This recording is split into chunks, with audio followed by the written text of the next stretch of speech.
আসসালামু আলাইকুম প্রিয় সৌদি প্রবাসীরা, সৌদি আরবে প্রবেশ করার শেষ তারিখ সৌদি সরকার ইতিমধ্যে ঘোষণা করে দিয়েছেন। আপনারা হয়তো জানেন যে সৌদি আরবে হজের আগে একটি ডেডলাইন ঘোষণা করা হয়।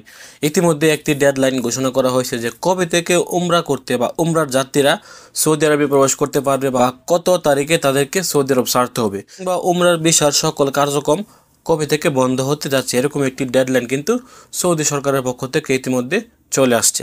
আপনারা স্ক্রিনে হয়তো দেখতে পাচ্ছেন, এখানে বলা আছে উমরা ভিসায় সৌদি আরবে প্রবেশের শেষ তারিখ হচ্ছে 13 এপ্রিল।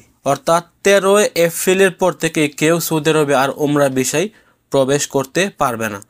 এই 2025 সালের এপ্রিলের 13 তারিখের পর থেকে কেউ চেষ্টা করলেও আর সৌদি আরবে উমরা ভিসায় আসতে পারবে না।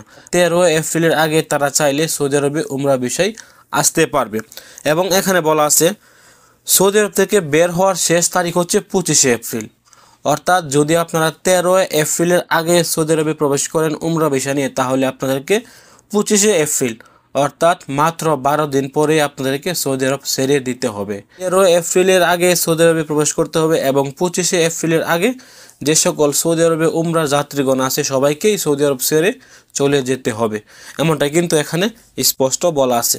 এবং এখানে বলা আছে উমরা ভিসার সিস্টেম বন্ধ হবে রমজানের 20 থেকে। রমজানের 20 পর থেকে উমরা ভিসার সমস্ত কার্যক্রম অফিসিয়ালভাবে তারা বন্ধ করে দিবেন। অর্থাৎ 20 রমজানের পর আপনি চেষ্টা করলেও আর নতুন করে উমরা ভিসা তুলতে পারবেন না বা উমরা ভিসায় লোক আনতে পারবেন না।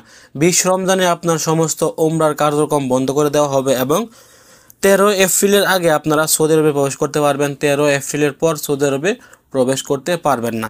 এবং 25 এপ্রিলের পর আপনারা কেউই যারা উমরা ভিসায় সৌদি আরবে আসবেন বা যাদের আত্মীয় স্বজন আপনারা সৌদি আরবে আনবেন, 25 এপ্রিলের আগে আপনার ফ্যামিলি বা আপনার আত্মীয় স্বজন যাকেই সৌদি আরবে রাখেন না কেন তাদেরকে সৌদি আরব ছেড়ে দিতে হবে, এমনটা কিন্তু এখানে স্পষ্ট বলে দেওয়া হয়েছে। অথবা আপনারা যদি না বুঝে থাকেন, আপনার স্ক্রিনে আমি একটি বিজ্ঞপ্তি দিয়ে দিচ্ছি, আপনারা এটিকে ফলো করতে পারেন। ভালো থাকুন, সুস্থ থাকুন, ভিডিওটি শেয়ার করে সবাইকে জানিয়ে দেওয়ার চেষ্টা করুন। আসসালামু আলাইকুম।